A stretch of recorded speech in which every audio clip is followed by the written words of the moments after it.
When the Sandinistas came to power in Nicaragua 10 years ago, filled with ideals and hopes for their nation and their people, they discovered a very awful thing. And it wasn't about themselves, even though they had to do it to themselves. It was about that capitalist encirclement. They discovered that they needed a secret police. They discovered that they needed a security police. Because all around them, coming in from two borders and within their own society, were acts of sabotage, espionage, attack, mercenary invasion, and the like. And they understood that if the revolution was going to survive, it would have to build up instruments of state power, instruments of coercion even. And these instruments, by the way, can make mistakes. And these instruments can not only make mistakes, they can commit some serious crimes. Although in Nicaragua, the impressive record is how few crimes there were, given the utterly dire conditions they were under. That capitalist encirclement, which goes on, unrelenting, attacking any existing socialist, communist, if you don't want to call, by the way, if some of you don't want to call those societies socialist, if you don't want to call that socialist, that's not what real socialism is. Something that's going to exist someday when the world and people are better and different, and it's going to come down and be in a much better form than those things were. That's fine. But in this world, see, I believe socialism is not that real, beautiful goal in that society, participation, harmony, this and that. I believe that socialism is a process of struggle to achieve that thing. So, those socialist or communist societies suffered terrible distorting effects. If there had been no invasion, if there had been no espionage, if there had been no attack, if there had been no white guard armies burning villages, there wouldn't have been a red army of that size. There wouldn't have been a Stalin, there wouldn't have been a KGB. If there hadn't been a CIA, there wouldn't have been a KGB. If there hadn't been a NATO encirclement, there wouldn't have been a Warsaw Pact. Welcome to another episode of Actually Existing Socialism, the show where we get to hear from people who live in a socialist country, have lived in a socialist country, or have studied them extensively.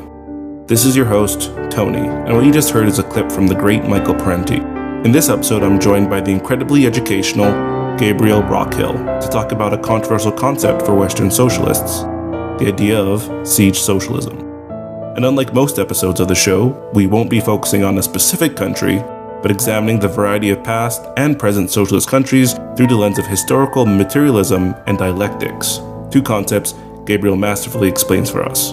Gabriel Rockhill is the founding director of the Critical Theory Workshop, a professor of philosophy at Villanova University, and the author or editor of over 9 books, as well as numerous scholarly and general public articles. He can be found on social media at Gabriel Rockhill. Info about all of this, his excellent website, YouTube channel, an interview he did recently with Monthly Review can all be found in the show notes. Over the years, I've learned so much from his work, so I highly recommend that you all check that out after listening to this episode. Gabriel is also the editor of the upcoming translation of Domenico Losurdo's magisterial Western Marxism, How It Was Born, How It Died, and How It Could Be Reborn. If you're a longtime listener of the show, you know that we highly appreciate Losurdo's work. This book will be coming out August 1st, so information on how to pre-order/order, depending on when you're listening to this, can be found in the show notes too.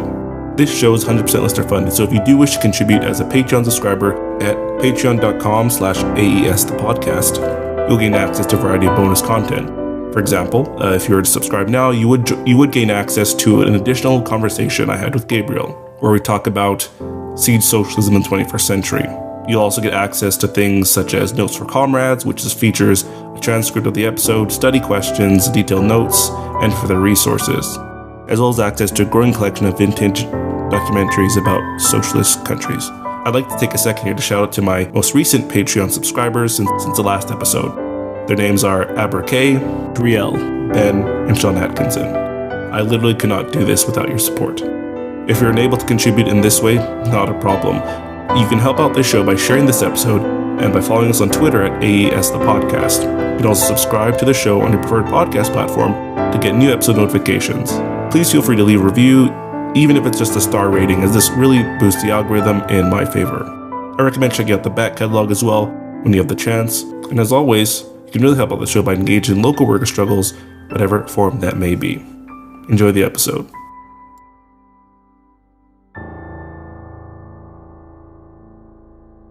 I am very glad to welcome to the show Gabriel Rockhill. Thank you so much for being here. Thanks for having me on. It's a pleasure. So I've actually been wanting to have you on this show for a while. This show itself isn't generally or regularly a theory podcast. It focuses more on history, sociology, anthropology, personal experiences in regard to socialist countries. But today we're going to be taking a wider view on socialist countries and the experience of socialist countries in the 20th century. Gabriel's done a ton of amazing work on this, but we're only going to be looking at a very specific kind of focus in regards to siege socialism. And what I appreciate about your work is that, as I mentioned, history, sociology, anthropology, we talk about all of that in other episodes, but we're going to be looking at it through the lens you use, which is a materialist analysis of the social totality, which focuses on intertwining and intersections of all of these things.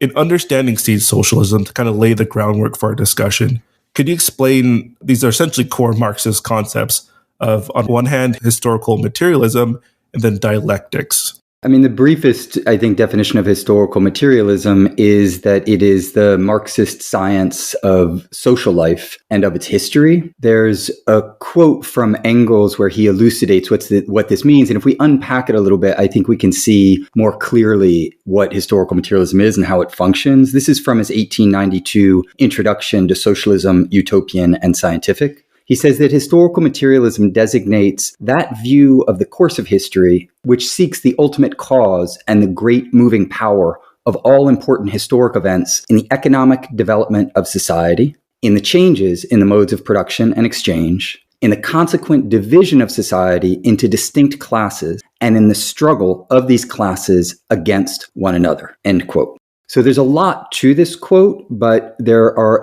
a few elements I'd like to highlight. One is that historical materialism should not be confused with either empiricism or idealism. Empiricism is based on the assumption that there are brute facts that exist in the world that we can simply capture and kind of correctly reproduce. It's what Marx and Engels criticized as simply the collection of dead facts, right? Unmoored from human experience, from class struggle and things like this.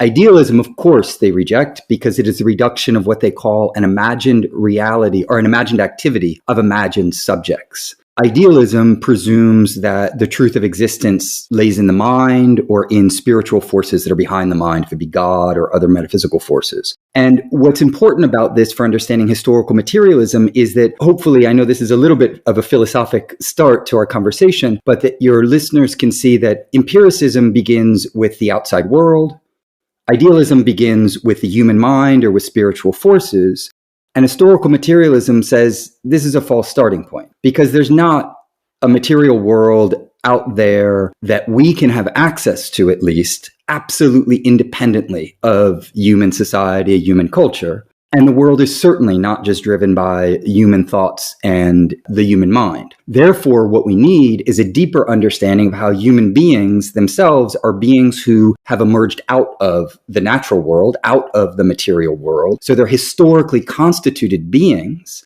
who strive to understand the world in which they've emerged. And in understanding that world, they also act on that world. Right? So it's a very different worldview, if you will, than a very standard philosophic position that divides the world between mind and world or idea and empirical reality. Another aspect of this that I think is particularly important is that historical materialism is a science and it lays claim to being scientific, but it's not a science in a kind of reductivist, positivistic, and objectivist sense of that term. Science for Marx and Engels is a collective process of attempting to establish the most coherent and systematic elucidation of reality that is always open to revision. So they are what you would call fallibilists, right? They recognize that our truths are provisory and they can be revised based on new incoming information. So what that means is that historical materialism is, on the one hand, a materialist account of history and of human society, but it's also a historically evolving framework of explanation. There's not just a blueprint, if you will, of all of society. The process of Marxist science is a process of ongoing elucidation and the analysis of new and changing historical conjunctures. Maybe just the last thing I'd say on this is that it's very important for Marx and Engels that historical materialism does not exclude human agency. right? So the idea that we would elucidate the functionings of the world and our situations within it does not mean that we are simply trying to understand the world. Ultimately, we're trying to transform it. And that transformative element is baked into historical materialism. It's not just a science of elucidation, it's a science of liberation. And it's a revolutionary theory, of course. Does that suffice on historical materialism, or do you want to unpack that more before I go to dialectics? No, I thought that was an excellent, very brief summary of explaining that concept. Yeah, if we could move on to dialectics, that'd be great. Yeah, because previously on the show, I think I did an episode, it's been a while now, that we actually focused on historical materialism, so I think this was sufficient. So dialectics it's a worldview, and it consists in recognizing that nature is not static, and nature is not composed of discrete elements that are absolutely separate, but rather that nature is in motion, it's interconnected in a relational totality. And that relational totality is animated by contradictory forces. Engels, I think, is very helpful on this front because he juxtaposed what he called metaphysicians to dialecticians. Metaphysicians are those who approach the world based on the assumption that there are fixed intellectual or spiritual categories or entities that are operative in the world, like the human soul or God or the nature of a particular entity. To the metaphysician, Engels writes, things and their mental reflexes, ideas are isolated, are to be considered one after the other and apart from each other, are objects of investigation, fixed, rigid, given once for all. End quote. This is in Anti-Düring, the book Anti-Düring by Engels. Dialectics, by contrast, and this is another quote, comprehends things and their representations, ideas in their essential connection, concatenation, motion, origin, and ending, end quote.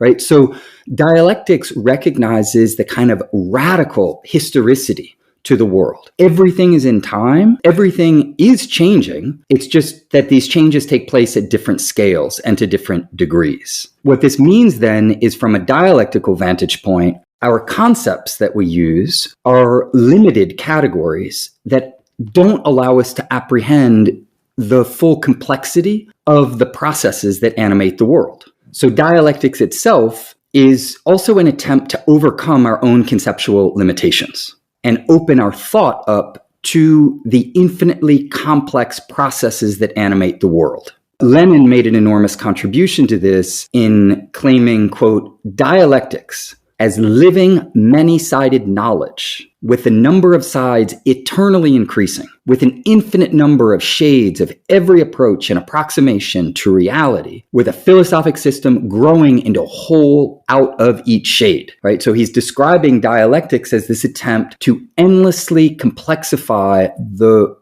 forms of knowledge that we have in order to get closer and closer to a reality that's infinitely complex and in motion. And it's for this reason that if you take a dialectical vantage point, you recognize that human knowledge is ultimately incapable of establishing a definitive and closed system of knowledge, if it be about the natural world or about human society. And Engels says this very explicitly in Anti-Düring, right? So the idea that you sometimes get on the Western left, or as well within conservative communities, that Marx thought he could predict history, or that there were these laws that were supposed to absolutely determine everything that exists in nature or in history, that is a kind of undialectical approach. And maybe I can just give you one example that's much more banal. I realize again that we're starting with these large concepts of the power of dialectics and why dialectical thinking is helpful. There's a famous paradox that people often discuss, and there are different versions of this in philosophy, and it's called the ship of Theseus paradox. It's very simple. It consists in saying, well, Theseus has a ship, and the ship over time wears out, and parts of the ship need to be replaced. And the question is, well, at what point in replacing the parts of the ship does the ship actually become a different ship?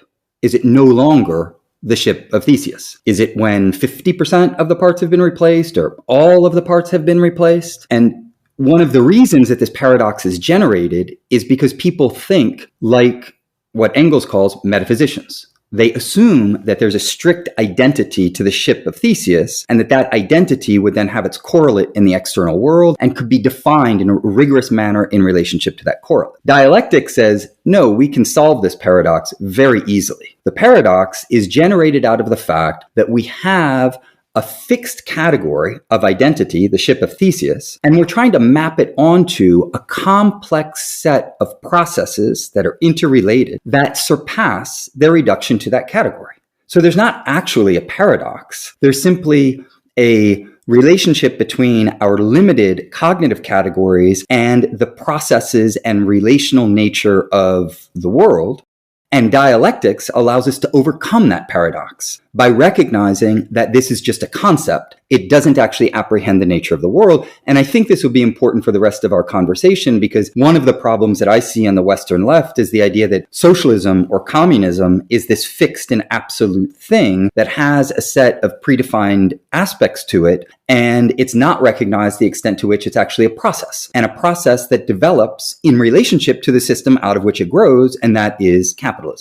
I think what you just did there was quite a lot of damage to the history that most of us are presented when it comes to our schooling, whether that's even in the undergraduate level as well, in regards to history being presented as being pretty much almost strictly idealist in terms of its ideas that people have that move history. It's because the founding fathers of the U.S. believed in liberty that they undertook their revolution or something of that sort. On the other hand, also in terms of dialectics, addressing the complexity, the almost endless complexity of concepts, of things, of reality, when that generally just gets flattened into like the most simplest concept possible when we learn history in school.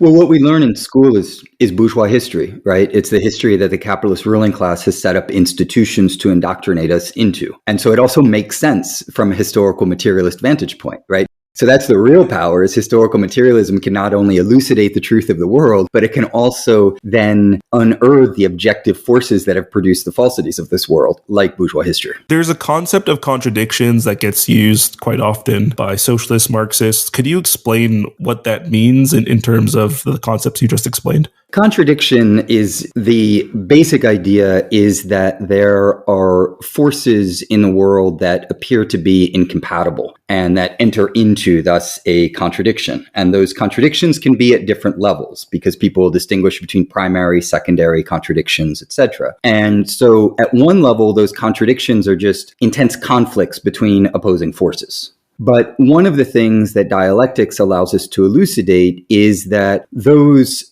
contradictions between opposing forces, when they enter into a kind of form of antagonism, are actually part of a process. And that process can lead in certain instances to a resolution of that contradiction. Right. So the clearest instance would be in class struggle between something like the capitalist ruling class and the working class, in which these would be two, it's an antagonistic contradiction because their interests do not align at a material level. But this is a process of ongoing class struggle. And that contradiction is ultimately driving to an overcoming of that contradiction. But that overcoming doesn't consist simply in repeating that contradiction at a higher level. So you'd have the proletariat that would be the new ruling class and the bourgeoisie would be the underclass. It's about actually dissolving the conditions of possibility of class antagonism, hence private property, right, as the very basis for that.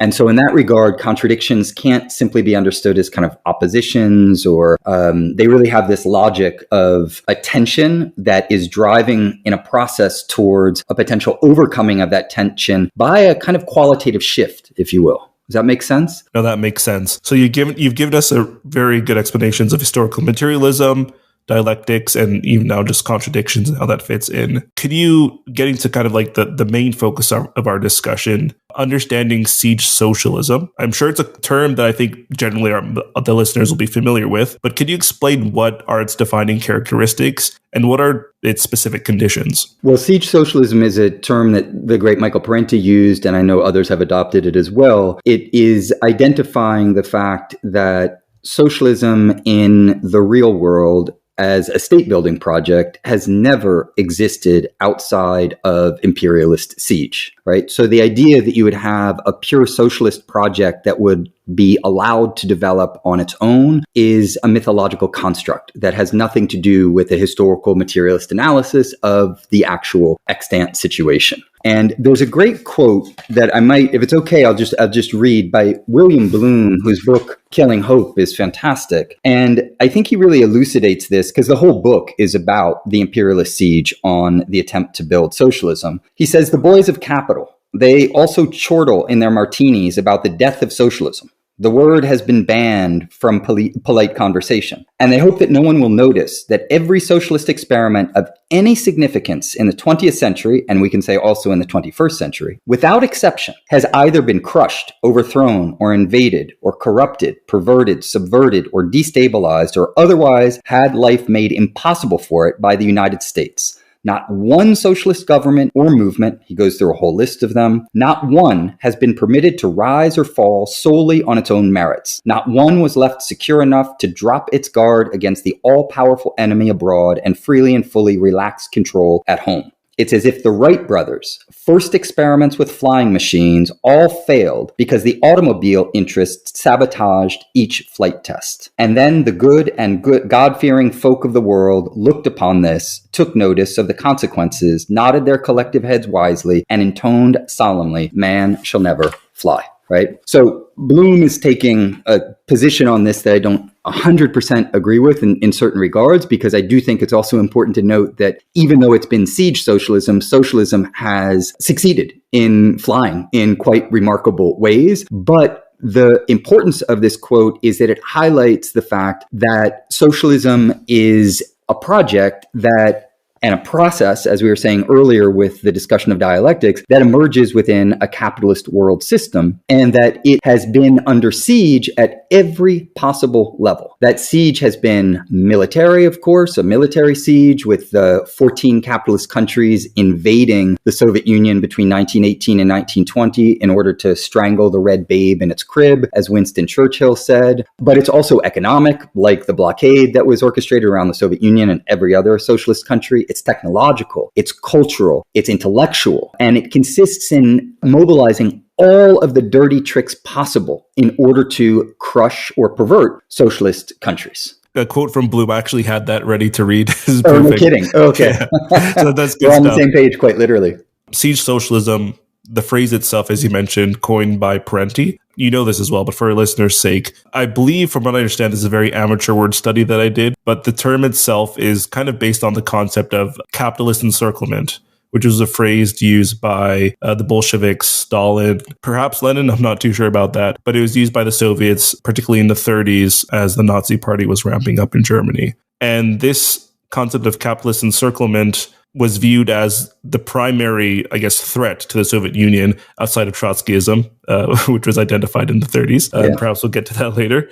And the Soviet Union held this, actually, the party held this as one of its kind of core, propaganda points up until the late 1950s, when Khrushchev actually, where he essentially went against this idea and suggested that capitalist countries are now being encircled by socialism. And I'm not too sure how accurate that historical or assessment is, but that's how the party saw it. So siege socialism kind of grows out of this very long-standing idea and tradition and understanding of how capitalist countries were impacting the Soviet Union.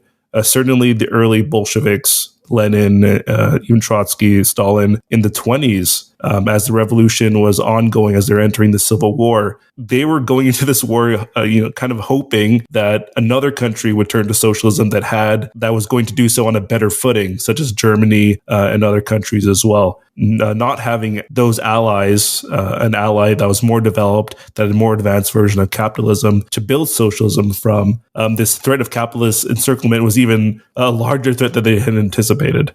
Essentially, the point I want to make. So, yeah, sorry, go ahead if you want to give examples or kind of add on to what I said. Yeah, because I think that the capitalist encirclement needs to be kind of fully understood. And I admit myself, in my early studies of socialism, I didn't grasp the extent to which the imperialist war on socialism is an all-out war that is unrelenting and at every possible level. And I've learned this in part through the history of my studies of the U.S. national security state and all of the dirty tricks that they engaged with. So one of the examples, just to flesh it out a little bit, that I was thinking of sharing is that Ernesto Che Guevara said regarding the Cuban Revolution, he was asked in an interview, this was after 1959 and the successful seizure of power, he said, well, the question was, what are the main problems facing the Cuban Revolution? And Che famously said, well, there are two of them, imperialism and imperialism.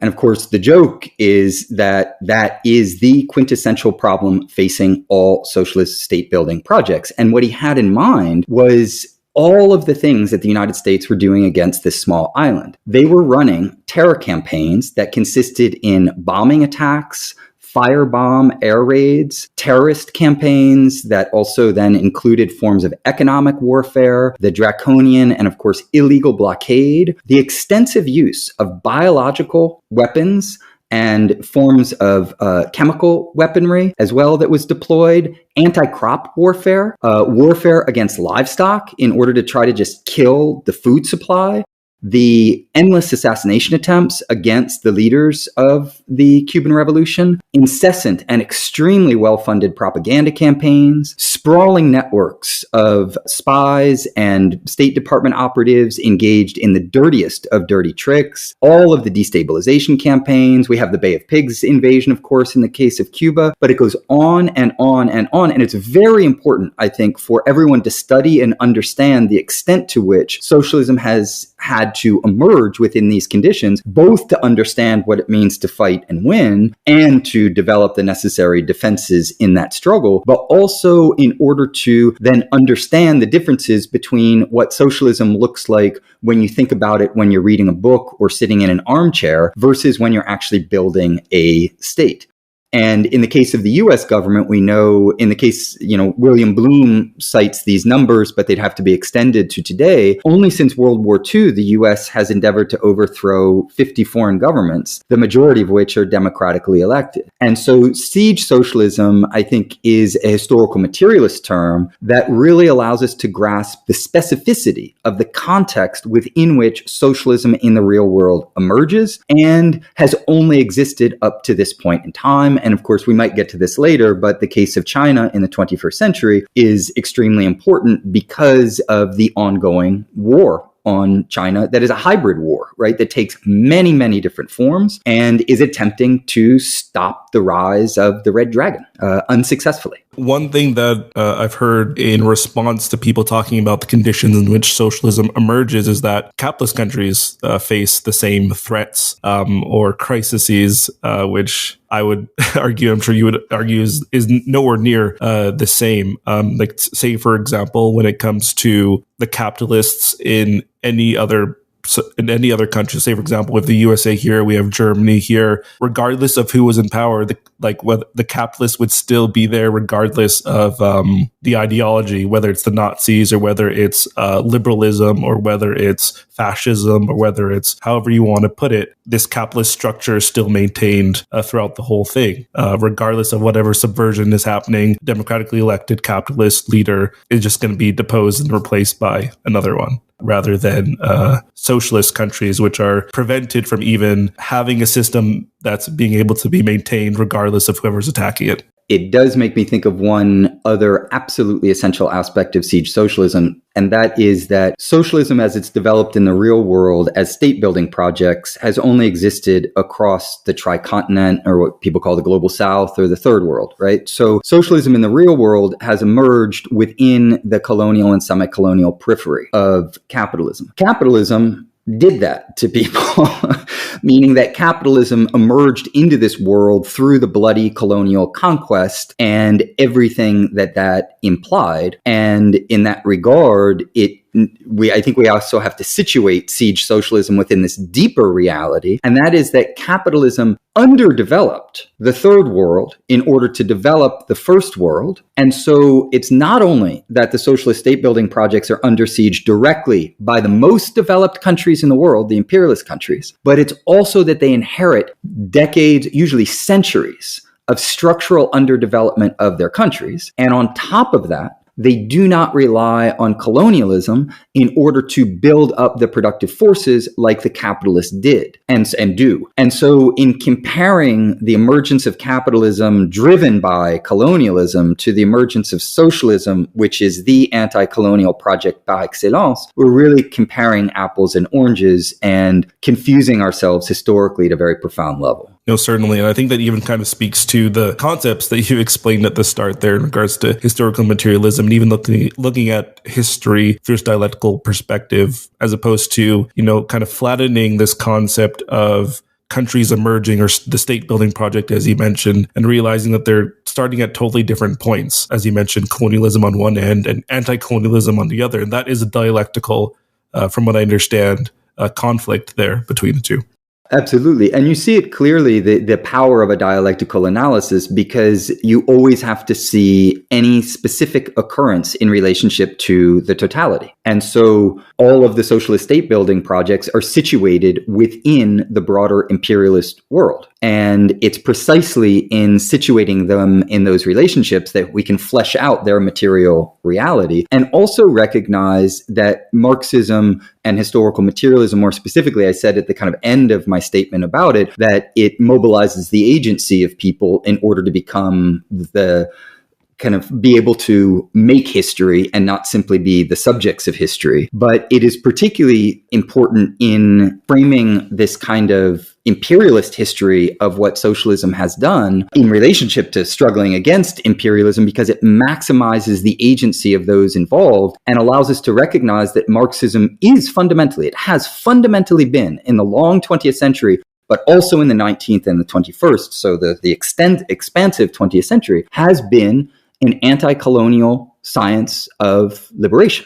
That's been its quintessential and fundamental contribution to humanity, and not only to humanity, to planet Earth, for also trying to, as much as possible, put a halt to the forms of ecological degradation that don't only crush the so-called subhumans of this world, but also crush other life forms and the biosphere. So I realized that I kind of jumped the gun here, but that's totally fine, because we're talking about the next question, which was, how does understanding dialectics and historical materialism play, or how does it figure into analyzing and understanding 20th century siege socialism? So we've kind of briefly addressed that. Did you have any other comments? Yeah, for sure. I mean, I think it's really important, and this is also in relationship to my criticisms of the Western left, to understand that socialism isn't a fixed paradigm of a future society. Socialism is quite literally the contradictory process of developing towards a more egalitarian society called communism from capitalism. Contradiction is baked into the socialist process. And that also means that if we have a dialectical apprehension of socialism,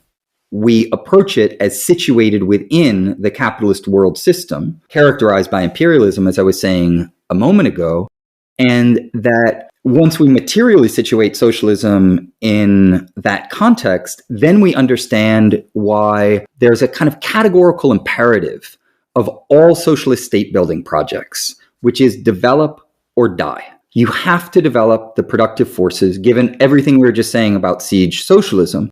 You have to develop them. You have to do it quickly.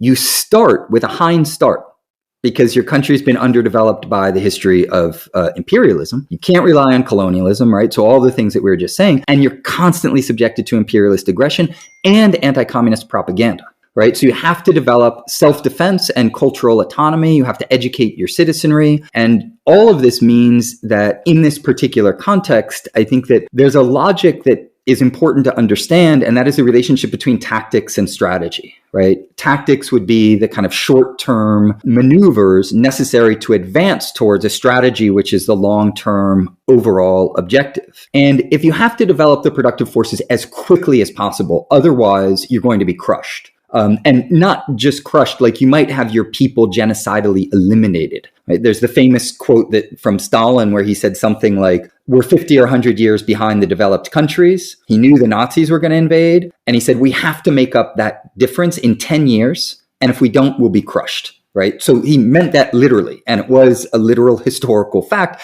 And they did it, which is quite amazing. So those are the circumstances. But what that allows us, I think, to see and is important to apprehend is that the tactics that are used to develop the productive forces can sometimes appear to contradict the strategy or the overall goal.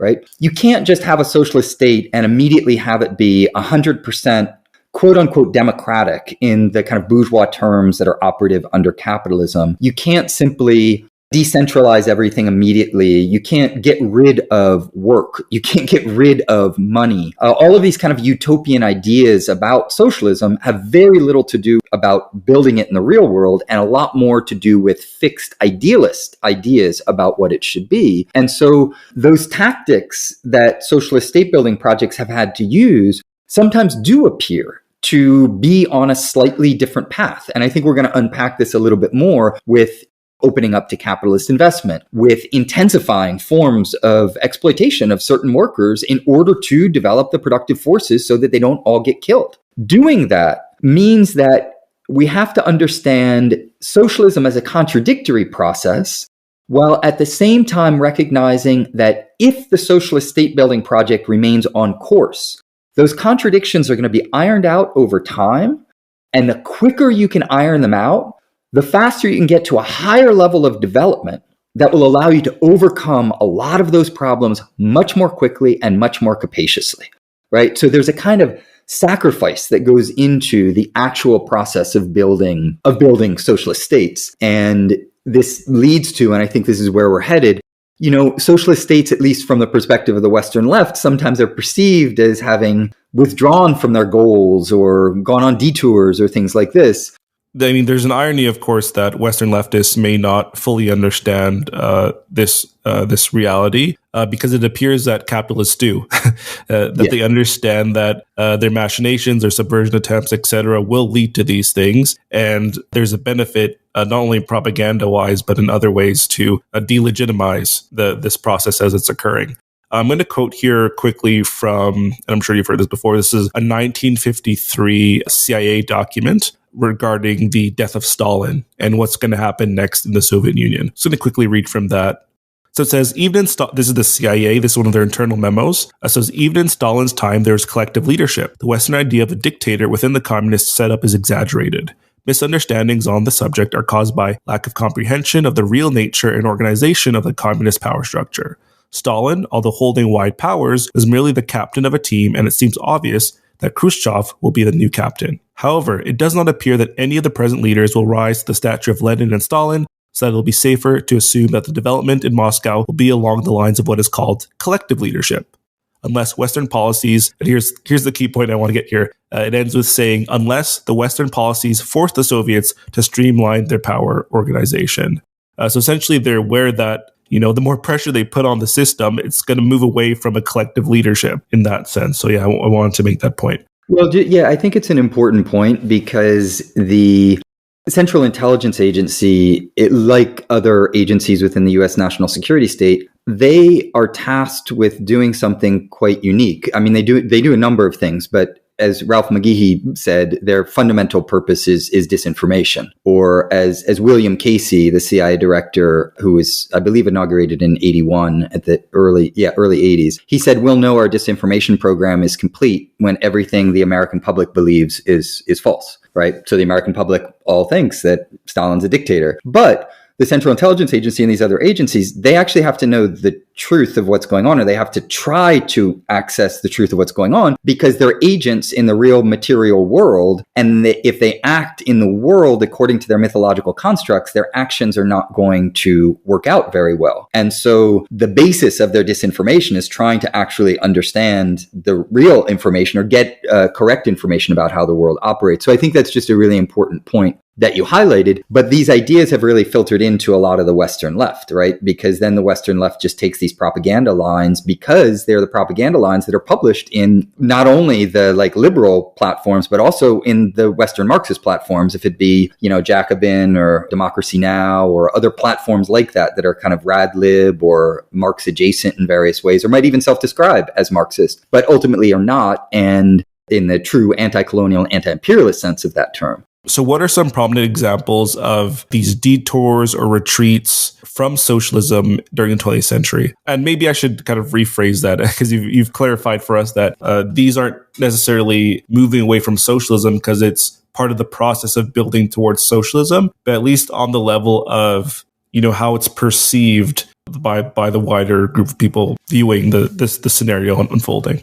Yeah, I think one of the best ways of understanding this, and it's an example that I used in an article that I'm working on, is when Lenin described the process of building socialism in terms of mountain climbing. And he used this metaphor. He said that, there's this mountain climber is trying to get to the top of a summit that's never been scaled before. And there's a bunch of onlookers down below, and they see that he turns back from the path. And many of them then start heckling and saying, you should have waited until our perfect idea of how to scale the mountain was sorted out and all these things. So he's kind of describing the utopian socialists, and for that matter, also the conservatives who said, well, we should have never tried to climb the mountain in the first place because it's impossible. What Lenin elucidates is to climb a summit that's never been ascended before, sometimes you have to go back down in order to find an alternative path. It's a perfect description of how tactics relate to strategy. If the strategy is to get to the end and you just pursue your tactic towards the end and you end up falling off the mountain,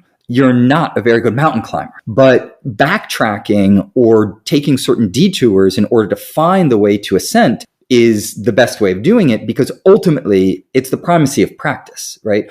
There's not a Bible that's going to tell us how to make the world socialist. There's an ongoing practical process of trying to understand the world, implement certain practices, and then seeing what works and what doesn't. And some famous examples of backtracking. In fact, Lenin, when he wrote this metaphor, it was in the wake of the new economic policy, and that's what he was alluding to, right? When he introduced the new economic policy, which basically allowed for certain capitalist investment in the Soviet Union, there were Bolsheviks who tore up their party cards and said, look, this isn't what I signed up for. This is supposed to be anti-capitalist. Why is it that Lenin is letting capitalist investment happen? And they took a kind of purist line, which is very widespread within this kind of Western left orientation. And Lenin was trying to explain to people that if you're going to develop the productive forces, then you need capitalist investment in order to do that. And where's that capitalist investment going to come from in a country that's been underdeveloped by the history of colonialism and has been ransacked by war and imperialist invasion? Well, it's going to come from capitalists. And that did not mean that Lenin was abandoning the strategy of socialism. It meant that he was a brilliant tactician and knew that he needed capitalist investment in order to develop the productive forces so that they could eventually get to a higher level of development in which they would shift and pivot away from that, which is precisely what they did. Another really famous example, of course, is contemporary China, because when Mao died in 1976, and then there was the process of reform and opening up, many Western Marxists claim, not only many, it was more or less the consensus within the Western Marxist tradition, was that China had gone capitalist. The capitalist rotors had taken over and it had gone authoritarian capitalist. And I think the real rejoinder to this is there's a famous statement that Engels made in some of his late letters. There's one, I believe it's in 1890, when he was writing to Conrad Schmidt. He said, what all these gentlemen, and I'd say all these gentlemen and all these ladies in the kind of Western left, what they all lack is dialectics. Meaning what the Western left didn't understand is the dialectical process of developing socialism in a capitalist-dominated world in which the Soviet Union, as you've alluded to, was the kind of big brother that China was developing in the shadow of. And it watched and learned very important lessons from what was going on in the Soviet Union, studied it very, very closely. And among those lessons, it saw that, well, the Khrushchev revisionism and throwing Stalin under the bus was very detrimental at both an ideological and political and economic level. And so we shouldn't go in that particular direction. But also that the greatest difficulty that the Soviet Union had was particularly in the 1970s with a stagnating economy, which was largely due to the fact that the industrial base of the economy had developed so magnificently in the years between 1917 and the 1970s, with, of course, moments of setback, mainly the Nazi invasion, and that they had trouble making the qualitative leap to the next level at the same time when the West was introducing new forms of technology that were allowing it to make a qualitative leap. And so the reform and opening up that really kind of took on power under Deng was interpreted again as being, well, sacrificing the socialist project. And if listeners are curious about sources on this front, there's a lot of great work. I know you had Carlos Martinez on, who's fantastic on so many levels. One of the people who really convinced me of the line that I'm taking on China and that I'll outline in a little more detail in a moment is Domenico Losordo and his book, Class Struggle. If you have some questions about the reform and opening up and whether or not contemporary China is on a socialist path, I would strongly recommend reading Class Struggle by Domenico Losordo, because one of the things that I think he demonstrates quite convincingly is that what Deng was interested in is the technology transfer and the scientific transfer from the developed economies, both in Asia, Japan, South Korea, but then also from the West. And in order to get that, they needed to go through the reform and opening up, but they did it in a process that was very gradual and oriented towards the primacy of practice. So testing it out in particular cities, particular regions, seeing how it worked, seeing what the advances were, seeing how they could tweak it, and making sure that the Communist Party kept control of the towering pillars of the economy, the banking sector, as well as of the state, right? So that it wasn't just about letting capitalism in and allowing it to take over entirely. No, not by any stretch of the imagination. But what Deng was interested in, and this is Losordo's line, he said that Deng liberated Marxism-Leninism from populist and pauperizing tendencies in order to develop socialism as the project of eliminating misery and fostering common prosperity. Because from Deng's perspective, socialism needed to develop the productive forces to such an extent that it was not only making ideological arguments, saying that socialism was better because of all of the reasons that most of us probably know that socialism is better, but it needed to do that ideological work at the level of the economic base by materially demonstrating to people that the economy could be developed in such a way that it would surpass imperialist forms of development without relying on colonialism, which is an incredible, incredible task. Of course, what we see now, and I think that some people on the Western left, I think that David Harvey is one of them, and some others have now shifted a little bit on their position related to China. I know Vijay Prashad has quite some time ago, but nonetheless. And I think that that's a very important shift, and we should encourage that because we all make errors. I mean, I wasn't brought into this world thinking that China was socialist. I had to learn that. And the most important thing is you learn from your errors as quickly as possible, and you adjust for it. And I think that contemporary China clearly demonstrates that it is still on a socialist path with Chinese characteristics of a very particular sort. There's still ongoing class struggle within China and within the communist leadership, of course.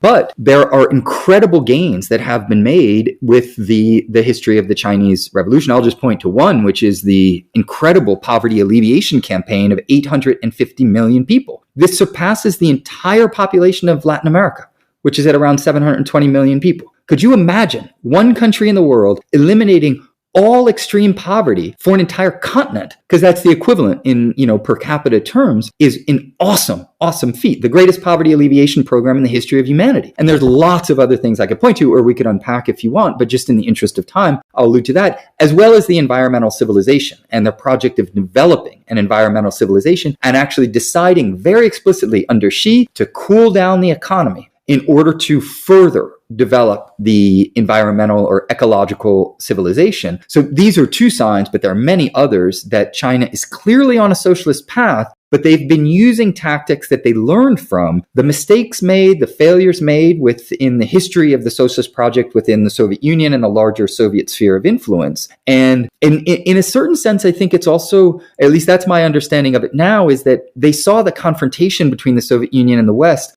It was so brutal and, led to an incredible arms race, and it was just constantly subjected to destabilization. China wanted to use a different way of kind of using the force of their adversaries against themselves. And in opening up, started to play part of the capitalist game, but playing the long game to figure out how to develop their economy so that they could surpass them. And now the productive base of the US economy no longer exists except for in the arms industry and the culture industry, some of the pharmaceutical industry, if you want to call that a productive sector. And, but China has a very vibrant, productive foundation for its economy. And so, according to many analysts, China has already won that long-term war in certain fundamental ways. Now, A lot yet remains to be seen because of the US reliance on military and other things like that. But I think that the reform and opening up is an excellent example of using a tactic in the service of a long-term strategy. I think that was an excellent example and explanation. I'm going to try and provide one here myself, but this is not of something contemporary, but of the past.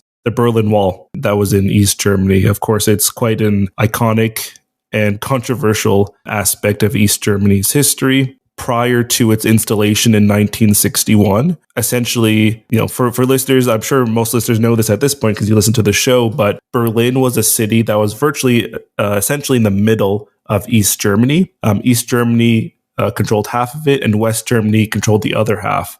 And so this posed two huge problems for East Germany's early development, or in the 40s and into the 50s, because on one hand, you had essentially a city-sized spy base in the middle of the country, which many subversion attempts were planned from.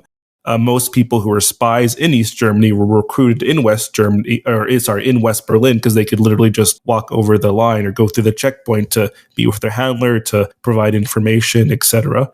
West Berlin also allowed for the opportunity for people to emigrate from East Germany into West Berlin, and through West Berlin go to West Germany. Saw, I think, roughly 3 million people leave the country in the 50s as the result of this kind of loose border that existed. And this meant that many professionals were lured to West Germany due to West Germany's support that they had from the US, which is just pumping money and opportunity through the Marshall Plan and other things to really build up West Germany. So, I understand why people would take up the opportunity to do so, given East Germany's relative, lack of productive capacities or opportunities, etc.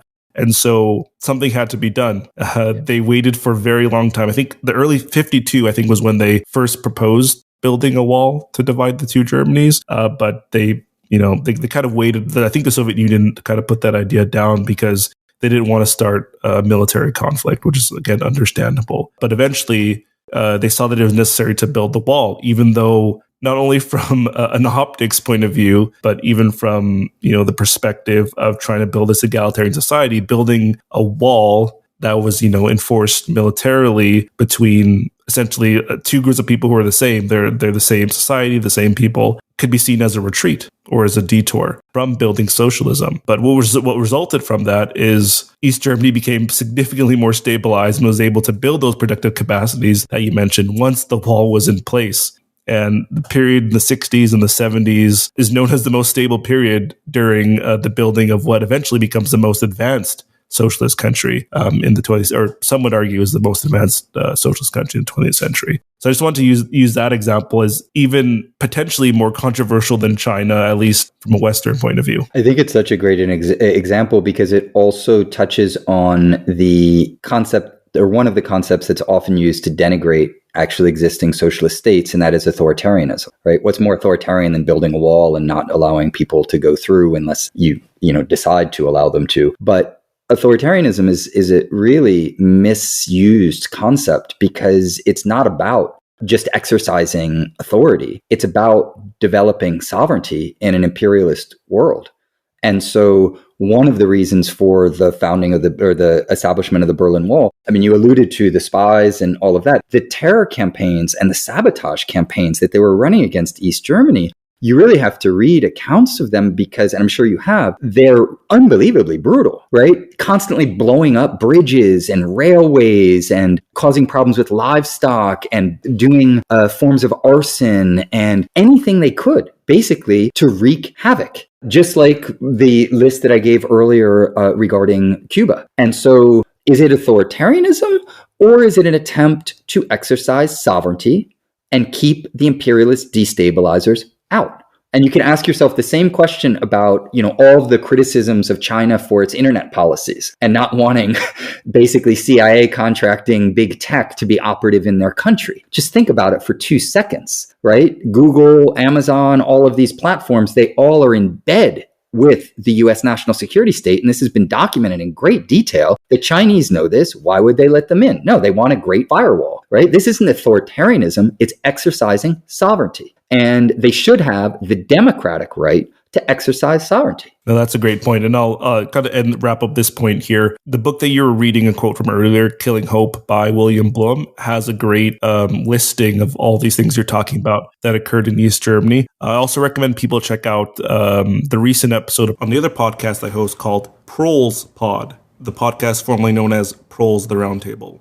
In that episode, it's called The Subversion of East Germany. I walk through some of those things that you mentioned using William Blum's list and other kind of specific examples of what was going on. And one thing that I pointed out during that episode is that there's no parallel to this security or sovereignty situation of having, a hostile country sharing your capital city with you.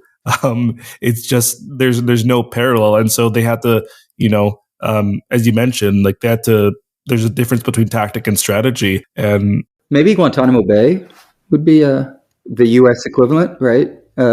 Except for that the Cubans aren't running destabilization campaigns against them. The Cubans have, asked for their land back and basically allowed them to have one of their many prison sites, international prison sites. Anyway, it's not a perfect analogy. No, certainly that's a good point. I hadn't thought of Guantanamo Bay, but yeah, I'll have to think about that some more. So getting on to our next question here.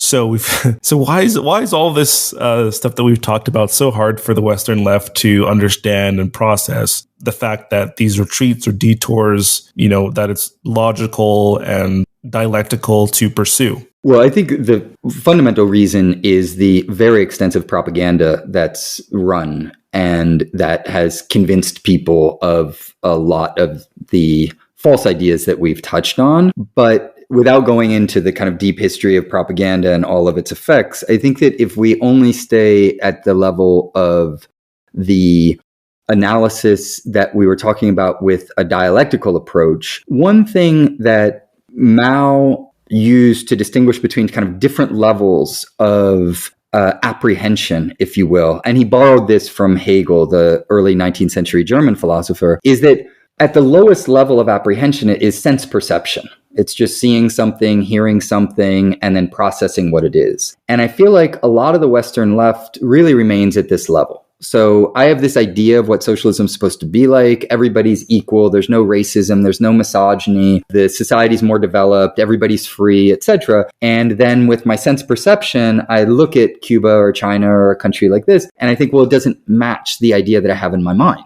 And this is a very low cognitive level, if you will. It's very underdeveloped. And I think it's important that we point out the extent to which it's underdeveloped. It's like looking at the world like someone who's uneducated and doesn't have a conceptual apparatus to understand what it is that they're seeing. And so the higher levels of consciousness that Mao pointed out were kind of logical understanding is a much higher level. And logical understanding relates to an apprehension that we were just talking about, right? When you look at a country like East Germany and the Berlin Wall, and you situate it from a historical materialist vantage point in the history of imperialism and destabilization efforts, and then you look at the wall and you think, oh no, the wall isn't there as this authoritarian policing mechanism that is bad for its people because it's totalitarian. It's actually trying to keep out the imperialists so that they can develop their country, and also, of course, limit some of the brain drain that goes on and the pilfering of the petty bourgeois class sector. That is the class sector that's usually mobilized and historically was mobilized to overthrow those countries, right, in the Eastern Bloc. And so there's a lot that goes in there, but if you have a level of logical understanding, then you can see the dialectics of socialism. And actually, that's an incorrect term. You don't see the dialectics of socialism, right? What you see at the level of sense perception is just what you see is kind of what you get. And that's how the Western left tends to operate. If you understand, though, you can apprehend the dialectics of socialism and recognize that sometimes you're going to see things that don't look like the strategy of socialism that you're headed towards, because there are tactics that might appear quote unquote authoritarian or quote unquote anti-democratic or things like this, but you have to understand them as part of a larger process. And the highest level for Mao is praxis, right? So the Eastern Marxists, as they've been referred to historically, are those who actually implemented Marxism and made it a real world project.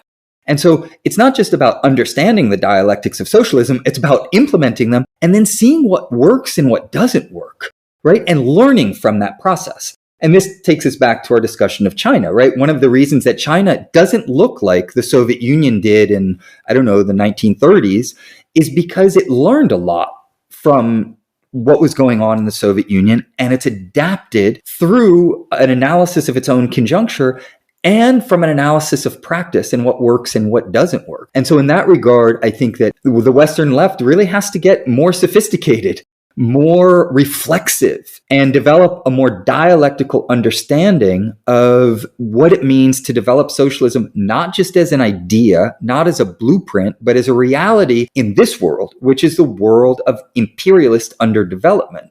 And that requires understanding this kind of contradictory relationship between tactics and strategies. And maybe the last thing that I would say to make sure that nobody misunderstands me on this front, it doesn't mean that you can't have criticisms and that there aren't important criticisms within the socialist tradition. In fact, I would say it's the lifeblood of that tradition. Unlike the capitalists and the fascists, there's a tradition of self-critique. It's what makes us stronger. But that self-critique has to be based on an analysis of the social totality and testing out in practice and seeing what works and what doesn't work, and then adjusting accordingly. And there are projects that have waved the banner of socialism in some way that clearly didn't have the strategy in mind that we're headed towards. I mean, even National Socialism, for that matter, was waving a certain very distorted banner of socialism. So we need to keep our kind of critical impulse, but situate the analysis within this kind of broader spectrum of the social totality that we've been talking about. And even that, pointing out that self-critique as being, part of the socialist tradition, a very key aspect of it. Another irony is that these detours or retreats down from the mountain to find a different path is an example of that self-critique, right? That comes about by analyzing the situation and determining that it's best that we go this way instead of that way. Exactly. If that other way doesn't work, then you figure out a different way to get to the point that you want to go. So, and one of the key aspects of ultra-leftism that's criticized by Marxists is this idea that, well, you'll get to the summit, whatever the cost, and I'm sure, I see this in the activist world in Philadelphia, mainly driven by a kind of anarchist ultra-leftism, where there's a major mobilization and then immediately somebody's lighting a cop car on fire, breaking a bunch of windows, and really just we're gonna fucking make the revolution today. Mm-hmm. And that's it. That ultra-leftism is very, very misguided because it doesn't recognize that you can't just run your way to the top. You've got to find out tactics or discover tactics that actually work and that is based in a mass movement, right? Not a few adventurous who are running out in front because they're the purists and they're the ones who are going to do it the right way, etc. And I do think that kind of ultra-leftism and adventurism is unfortunately somewhat widespread in certain sectors of the Western left. No, thanks for that, Gabriel. At this point, I think we'll end this part of the episode. So, Gabriel, thank you so much for walking us through these concepts. I remember doing philosophy 101 in university over a decade ago, and I feel like I've learned more about philosophy and understanding the social totality, as you call it, in this hour than I ever did in those courses. So, thank you again for joining the show. Thanks for having me on. It's been a pleasure. Keep up the great work. I think that the information war is one of the most important ones. So I encourage you to keep doing it. Thank you. I appreciate that.